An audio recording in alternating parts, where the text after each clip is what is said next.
Alam mo ba, may jeepney sa Cavite na tumatakbo tuwing 3:33 ng madaling araw at ang pasahero nito ay bumabayad gamit ang iyong hininga? Noong isang araw, si Manong Tonyo ay nakakita ng lumang ruta map sa ilalim ng upuan ng kanyang jeepney. Akala niya ay basura lang, pero nakasulat doon ang Ruta 13, Baclaran, Purgatorio, gamit ang dugo bilang tinta. Hindi niya ito pinansin hanggang sa isang gabing maulan, 3:30 na ng madaling araw, biglang may sumakay na babae sa likod na puting-puti ang damit at amoy lupa. "Paraiso po," sabi niya, at nagbayad ng baryang hindi pa ginagamit since 1950. Tiningnan ni Tonyo ang salamin at doon niya nakita walang anino ang babae.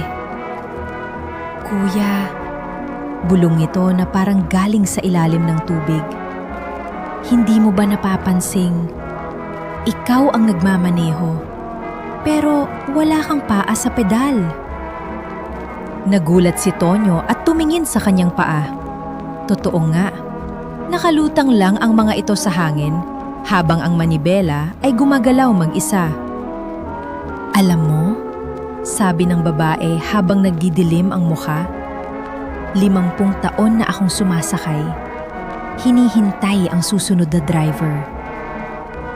Biglang bumagal ang jeepney sa isang madilim na kalye na hindi naman nilalakaran ng mga tao. Doon, nakita ni Tonyo ang mga nakasabit na driver sa loob ng sasakyan. Lahat sila ay nakangiti, ngunit walang mata.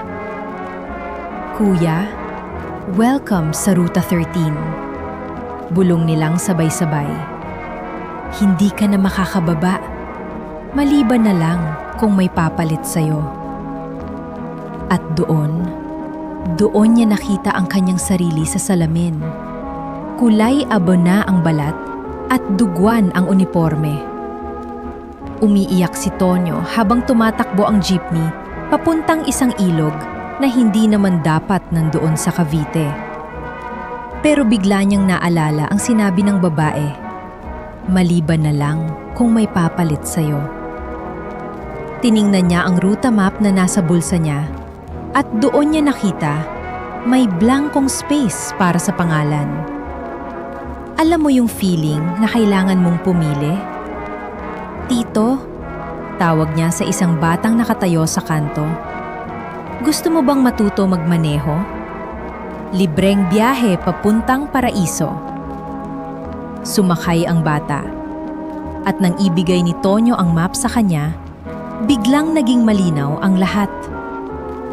Si Tonyo ay bumaba sa kanyang hininga, habang ang bata naman ay naging driver. Pero bago siya tuluyang nawala, may narinig siyang bulong. "Ruta 14 na ngayon, at ikaw ang unang pasahero."